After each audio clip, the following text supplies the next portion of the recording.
for adrenergic system today. And just like we have seen in cholinergic system, very important thing in adrenergic system is how there is a biosynthesis and what are the steps which are taken. So, noradrenaline or adrenaline, they are biosynthesized through tyrosine is amino acid, which is abundantly present in the synaptic end bulb or the end portion of the synapse from where the adrenaline, noradrenaline, they are released, and it is abundantly present.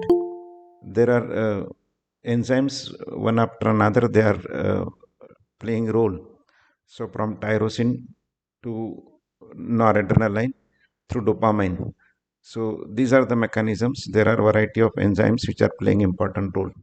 So these tyrosine and which is converted to dopa, that is then dopamine, and from that it is converted into noradrenaline.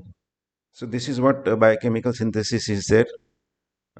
I'll just show you the biochemical synthesis before going to this.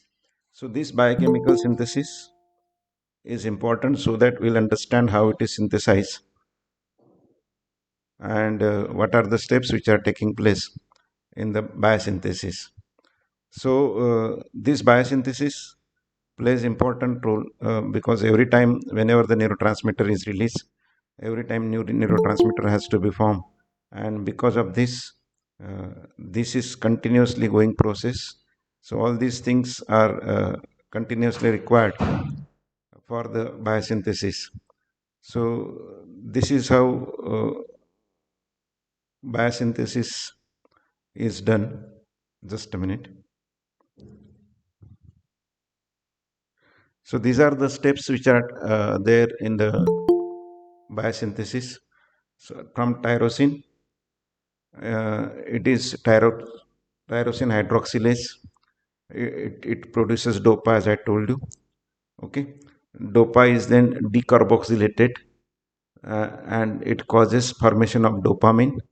From dopamine, there is a removal of the there is a hydroxylation of a group, and that causes the noradrenaline. This hydroxylation is noradrenaline, and then lastly, one methyl group is attached, that is called as a adrenaline. And the difference is in adrenaline there is a methyl group, in noradrenaline there is no methyl group. So since the methyl group is not there, it is called as a noradrenaline. So this is how this biosynthesis takes place. The most important thing is there are all the enzymes which are involved. Again, another important thing in this is that dopamine itself is a neurotransmitter which is playing a role in CNS and even peripheral nervous system at many places. So they share same pathway. The biosynthesis of dopa. Only thing is the dopaminergic neuron will not have the next enzymes, that is dopamine beta hydroxylases or phenylethylamine and methyltransferases. So these enzymes will not be there. So these neurons will call it as a dopaminergic, and subsequently after that the effector cell will have dopaminergic receptors D1, D2, etc. Okay, so otherwise the biosynthesis is same. There is one important first step is there, we call it as a rate limiting step. Rate limiting step means what? That this is the step which is very important, that takes time, and if that step is performed, then other steps are automatically performed, or it won't take much time. So this is how the biosynthesis that takes place. Now let us see another important aspect, how the what events they occur, and what are the things where we know that our drugs can act. So we call it as a noradrenergic vericosity. Vericosity means the end portion, or if you have seen the figures, that is synaptic end bulb. So in the synaptic end bulb, that portion is, we call it as a vericosity. So we have seen cholinergic vericosity. Now this is noradrenergic or adrenergic vericosity. So we have seen the steps of biosynthesis earlier, that is from tyrosine to noradrenaline or adrenaline synthesis that is taking place. So what are the places, what happens, which kind of drugs are player which are there and they will be acting. So, very first thing is we have seen that tyrosine is metabolized to form dopa and dopamine.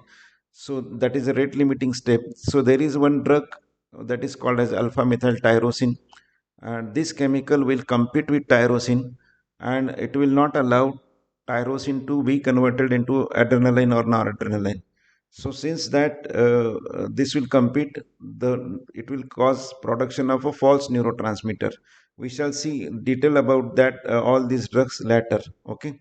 Similarly, there is a drug which is called as a methyl dopa that will also interfere with the methyl dopa to methyl noradrenaline, and this methyl noradrenaline will act as a false neurotransmitter. That means it will not play the role as a neurotransmitter. So this is what methyl dopa and alpha methyl tyrosine, we shall see them. What is the impact? What will be the impact? That noradrenergic activity will not be there because of these agents. So we know the sequence. What are the sequence? The tyrosine is metabolized to form the noradrenaline. We have seen the steps earlier. So this noradrenaline is formed. This noradrenaline is metabolized when it is available as such free form. This noradrenaline is metabolized by the enzyme that is known as a MAO, that is monoamino oxidase. So this monoamino oxidase will cause metabolism of it, and thus it will become inactive. Okay, there are drugs which we shall see later. They are called as a MAO inhibitors or monoamino oxidase inhibitors. So these drugs are used in therapeutics for one or other reason. So we understand if MAO inhibitors are there, what will be cause what will be their effect? They will be preventing the metabolism of noradrenaline.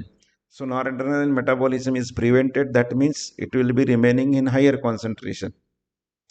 Okay, so this is the impact of MAO inhibitors. That is, MAO inhibitors will cause increase in the level of noradrenaline.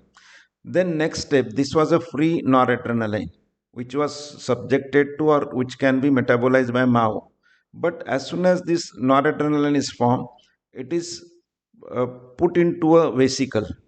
This noradrenaline is put into a vesicle, and if whenever it is in a vesicle, it is protected from MAO. Now this that MAO will not able to act on it. Okay, so this thus it serves many purpose. One thing is it protects. Second thing is vesicle is instead of one molecule each time, all the many molecules which are put into the vesicle, they will be released simultaneously whenever there is a impulse is coming. So whenever impulse come, then calcium ions will come in, and because of calcium ions, this will be having exocytosis, and thus this noradrenaline will be released into the synapse. So this is present in the synapse, it will be released in the synapse. Now what are various agents which are other places we have? Now these are the places. Example, this noradrenaline once come, it has got a pore there. That is norepinephrine transporter. We call it as NET is. That is neuronal noradrenaline transporter. So this noradrenaline transporter, it is causing passive transfusion of this noradrenaline from higher concentration to lower concentration. Suppose if it is more in inside the neuron, that is presynaptic neuron, then it will be having coming from inside to outside. And if it is more outside, then it will cause passage from outside to inside. Okay, so this is the role of NET, that is pore. We have got various drugs which are acting on that. They are called as NET inhibitors. So when these drugs are inhibiting, then they will not allow these drugs to cross. They will compete, and thus they will increase the level of noradrenaline in the synapse. Okay.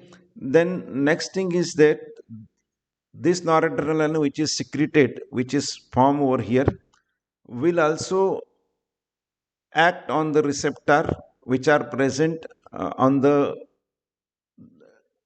neuron which is releasing it. So the neuron which is releasing it has got the receptor, and these receptors, they are alpha 2 type of receptors. We shall see all the receptors later. You just remember they are alpha 2 type of receptor. So this alpha 2 type of receptor, they are inhibitory in nature. So what they will do is they will inhibit own release of noradrenaline. So when this noradrenaline is more in the synapse, this noradrenaline will able to bind to this alpha receptor, alpha 2 receptor. Because of binding with this alpha 2 receptor, it will cause inhibition. This negative means it will cause inhibition of this release of noradrenaline, or this vesicle will not be exocytosized, and because of that it will controlling the release, or it will decrease the release. Since it control its own release, this is called as a autoreceptor. This alpha 2 receptors, they are called as a autoreceptors. So there are autoreceptor, we have seen they are present in cholinergic system, they are present in adrenergic system, they are present in dopaminergic system. Wherever this kind of neurotransmitters are there, at almost every place we shall see that there are some of the autoreceptors present. So what is the job? Why they are called as autoreceptor? Because they control their own release. And therefore these autoreceptors, here it is alpha 2 type, there we have seen M2 type. So there are usually they can be most of the time they are inhibitory of type, and they will reduce the release of the drug. One more thing is there, that the drugs are, once the drug is there, that drug is taken up again back. Just like if you have seen, we have seen choline is taken back in cholinergic neuron. So similarly here also the noradrenaline is taken back, and it is resynthesized, or it is reused, or it is again put into vesicles. So this is called as a uptake 1.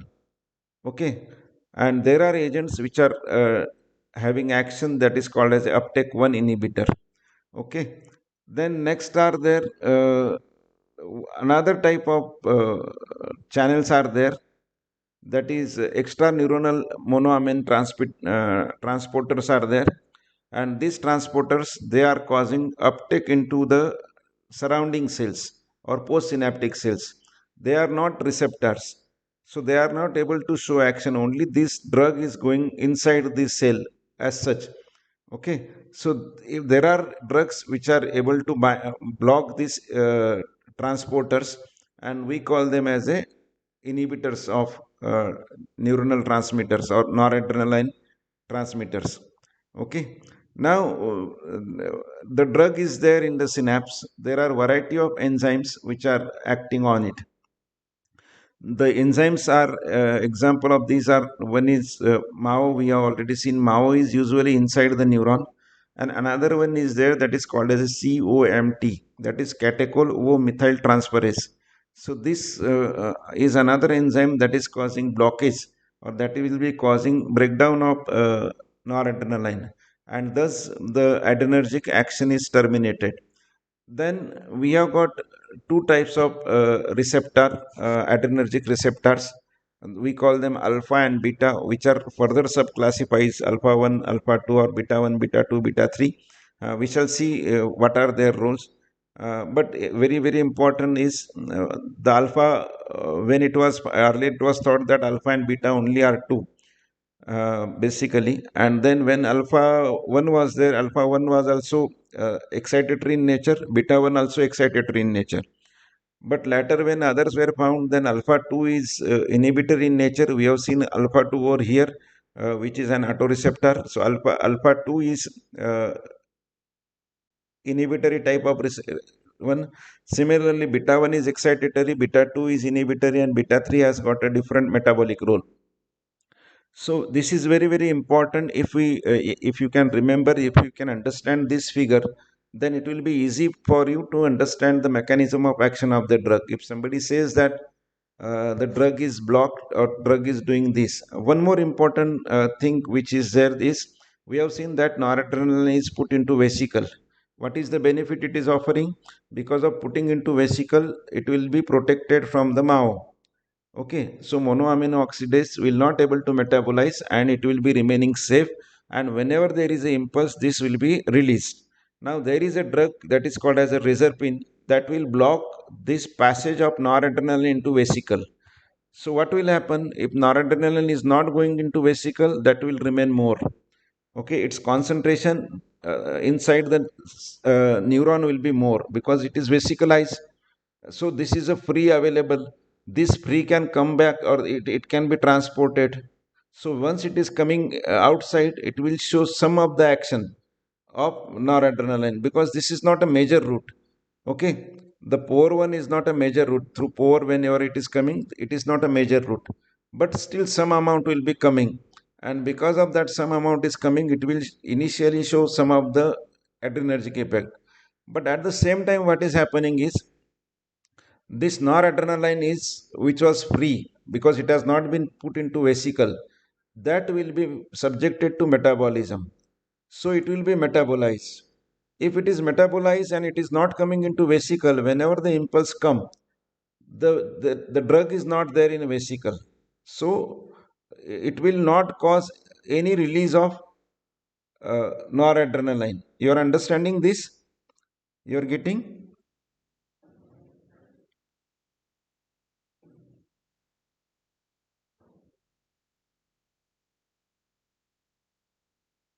So razor pin will initially increase the concentration of noradrenaline, but gradually what will happen is, since whatsoever free is there, it is metabolized by mao, there will be depletion of noradrenaline. Okay, so this type of thing we have seen earlier, Vesamicol over there in cholinergic. So we call it as a chemical uh, type of, that is this neuronal loss. Okay, that is, it will chemically, that particularly nerve ending will not be secreting the neuron. Okay, neurotransmitter. So this is how these agents are acting.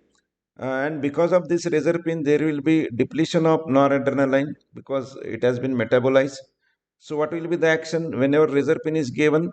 There is a no noradrenaline action. So normally what's your noradrenaline action or adrenergic action was there, that will not be seen. So it is against adrenergic action, it will be seen. Okay, but what happens is, if it is combined with reserpine, if the reserpine with reserpine MAO inhibitor is combined, then what will happen? MAO inhibitors are given, these enzymes are given. So these enzymes will not be able to metabolize noradrenaline. So because of that, what has happened is, although it is not put into vesicle, its concentration is increasing here. That is, the free concentration is increasing, and because its free concentration is increasing, it will able to cross. Since it is able to cross here, its concentration is increasing. So when it is combined with the MAO inhibitors, it can able to reverse the action of reserpine. We call it as a reserpine reversal. Okay, this is understood. What is reserpine reversal?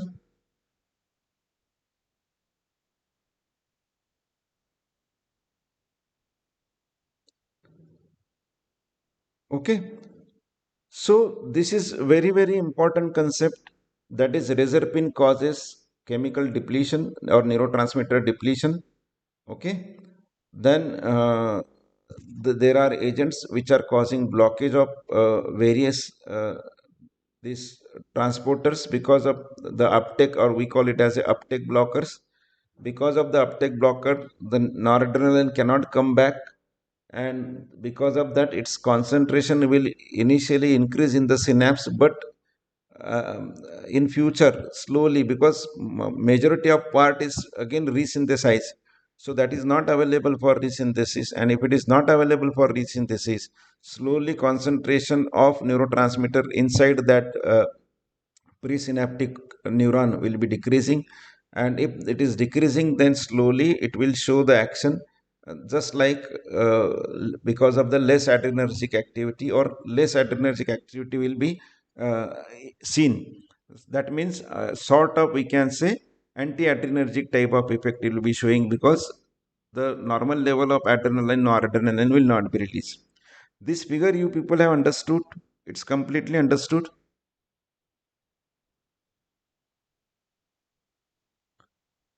Okay, it is there in most of the book. I am using from Rangandale. You can use either Rangandale. It is there in most of the book.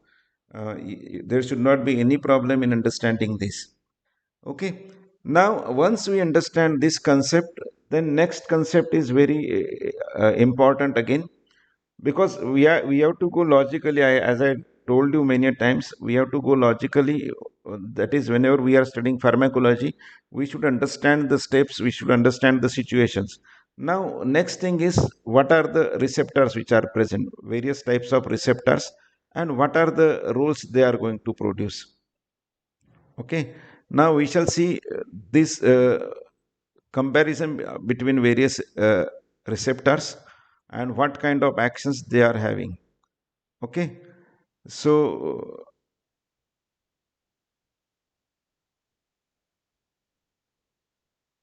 these are the receptor which are present, as I told you: alpha 1, alpha 2, beta 1, beta 2, and beta 3. These are the three types of, these are the five other types, or basic two types: alpha and beta, and two subtypes of alpha and three subtype of beta are there. Now, very, very interesting to understand is,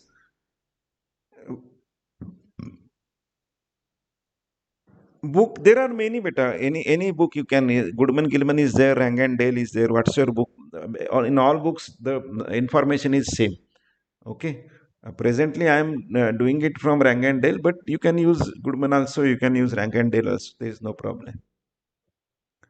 Okay, then see, these are the receptors which we have. Okay, as I told you, now very, very important things which you have to try to remember, because it plays very, very important role in your understanding of pharmacology, and thereafter cardiovascular and all other. Now, how many receptor we are able to see? 2 alpha and 3 beta, total 5 subtypes. Alpha 1, alpha 2 are 2 from alpha, beta 1, beta 2, and beta 3 are from beta. Now, the thing is, all are having different activities. As I told you, alpha 1, beta 1 are excitatory, alpha 2, beta 2 are inhibitory. Okay, and beta 3 is a metabolic type of one. So, we shall see one by one. Now, alpha is going to blood vessels, beta is also going to blood vessel. Alpha 1 is there, beta 1 is not there. Beta 1 is only going to heart and salivary gland. Okay, but alpha and beta 2, alpha 1 and beta 2 are present. Alpha 1 is predominantly present. Alpha 1 is predominantly present in blood vessel and GIT. Beta 2 is also predominantly present. So let us see what will happen. What are the effect of alpha 1 and beta 2? So blood vessel, alpha 1 causes constriction, beta 2 causes dilation. Bronchi, alpha 1 causes constriction, beta 2 causes dilation.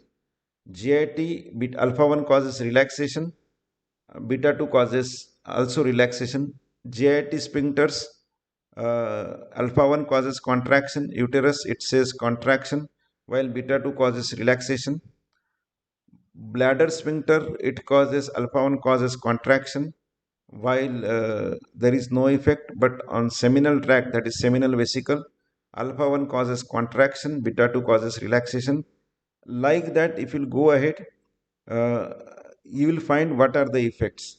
Okay, so these are the very, very important which you have to remember.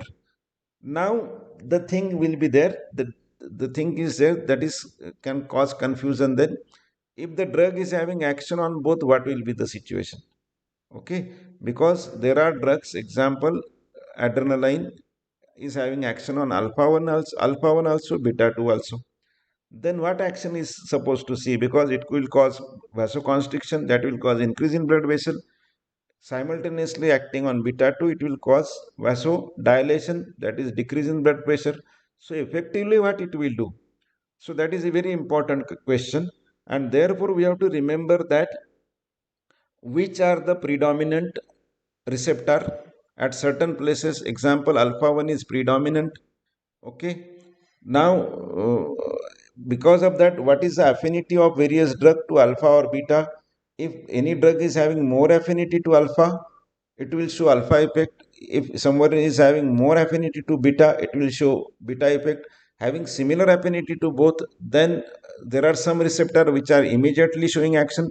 Example, alpha is showing fast action, beta is showing slow action. It will show action alpha first and then beta later. You are understanding this?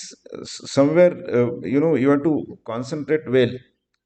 So there are the receptors which are totally opposite in nature. They are present in same organ, same tissue. And the another important problem is that there are agonists which are able to act on both receptor. That is, there is adrenaline which can act on alpha 1 also and beta 2 also. So in that cases, what we have to remember, very very important thing is, so what is the affinity? If it is having more towards beta, example, adrenaline comparatively is having more affinity towards beta. Okay, as there is an increase in size, that whatsoever ch3 we have seen in adrenaline, if it increases, then next drug comes isoprenaline. It has got little alpha action, more beta action. Okay, so that is what we have to see. That is what happens to alpha and beta. You are understanding this concept? So what we have to remember is, where affinity is more, we shall study it. Where affinity is more, what is the preponderance, which are the receptor which are more active, which are more predominant, and this predominance, preponderance, if we remember, then it becomes easy for us to understand the further things. Before that, we shall just, you please go through this table. Okay, what are the actions where the receptors are present? So this is how alpha and beta are there. What is their signal transduction mechanism? Signal transduction means alpha 1, what it causes, that it causes phospholipase C activation. Therefore, it causes increase in inositol triphosphate. Because of that, it causes diacylglycerol, increase in calcium. That calcium causes vasoconstriction.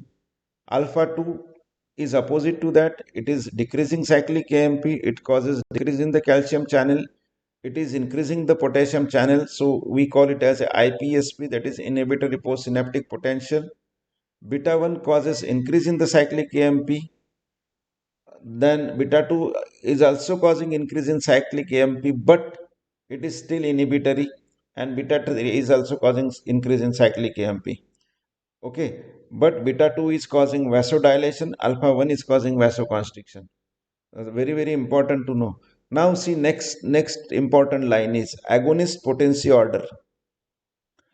Example, in body both are secreted. Noradrenaline is also secreted, adrenaline is also secreted. So on alpha, noradrenaline is more effective than adrenaline. Whenever alpha 1 receptor is there, the noradrenaline has got more action, and they have got much more action. I told about isoprenaline. So it has got much more action. That means as the size increases, adrenaline has got CH3, isoprenaline has got the propyl group. So as the group increases, it becomes more beta. So noradrenaline has got more alpha, alpha 1. Then adrenaline has got comparatively more alpha 2 than noradrenaline. Beta 1 has got more effect from isoprenaline, that is, isoprenaline is most powerful than noradrenaline, and which is there more. So adrenaline has got minimum beta and maximum alpha, that is alpha 2. Okay, and in all beta, the sequence is there, that is, in beta 2, isoprenaline has got more action than adrenaline, and noradrenaline has got least action. Lastly, again beta 3, isoprenaline has got more action than noradrenaline, which is having almost equal action to adrenaline. So these are various actions that has to be remembered. There are some selective agonists. We shall see many agonists and many antagonists at various places. For just comparison, you can remember that is phenylephrine and methoxamine are the selective alpha 1 agonist. So what will be the effect? Because of selective alpha 1 agonist, these agents will cause vasoconstriction, and because of vasoconstriction, they will cause increase in blood pressure. Alpha 2 is a clonidine. So any drug is acting on alpha 2, where alpha 2 is there, there are autoreceptors. So whenever clonidine will able to bind, clonidine will cause a decrease in its own release. Clonidine will cause decrease in the release of adrenaline, and thus it will decrease the adrenergic firing. It will reduce the, because it will stimulate the autoreceptor. It is agonist of that. Beta 1 example of these are dopamine, zamoterol. Beta 1 are present in cardiovascular, particularly heart. We have seen it earlier. You can go through this table again. So this causes increase in heart rate and increase in force of contraction. We call it as a tachycardia and force of contraction, or positive inotropic and positive chronotropic effect. So what is inotropic? That means increase in the rate, increase in the force of contraction is called as a positive inotropic. And what is chronotropic? Which causes increase in the rate of heart beating. That is heart rate increasing, we call it as a positive chronotropic. So beta 1 agonist, they will have positive inotropic and positive chronotropic because it is present in heart, and the agonist will increase the action. Beta 2 are present in blood vessels, other smooth muscles. So whenever beta 2 is stimulated, it causes either smooth muscle dilation. That means blood vessel will be dilated, blood pressure will be reduced. And second thing is, if it is various kind of tissues, example bronchi, in bronchi, if this is there, it will cause bronchodilation. So these are very, very important agent, like salbutamol, salmeterol, etc. They all are causing bronchodilation, and because of that they are uh, very, very important part of the treatment in bronchial asthma. Then next is beta 3 is metabolic, as I told you. So this is mirabegron is a drug. It has not got much therapeutic impact. Another group of beta 2 agonists which are selectively acting on uterus, they are also there. They are called as a uterine relaxants. Particularly they prevent threatened abortions in female. So they are again beta 2 agonist. So there are many beta 2 agonists we are having. We can see them, and we can see how they are used at various places. Then alpha 1 agonist, antagonist, selectively, that is prazosin, doxazosin. Again, we know that alpha 1 is responsible for vasoconstriction. So if we block the alpha action, then it will cause, it will reduce the vasoconstriction. If it reduces vasoconstriction, that means the blood pressure which is increasing can be stabilized. So these both drugs are used in blood pressure. Yohimbine and this idazuxan is they are the antagonist of alpha 2. Beta 1 antagonists are very, very popular in cardiovascular. This one, atenolol, metoprolol, they are in hypertension and many other cardiac problems. And beta 2 is bitoxamine.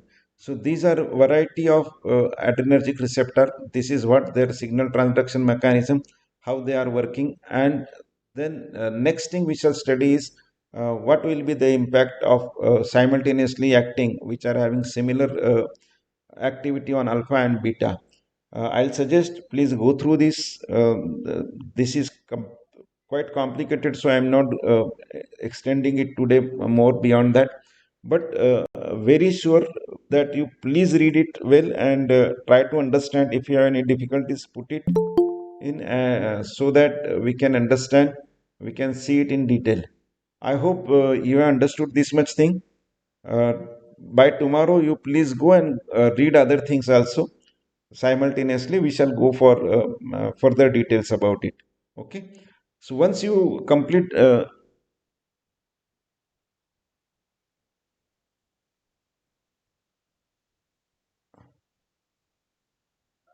yes, mode of action shows like that. If isoprenaline, if you see structurally, then in that isoprenaline is having more size.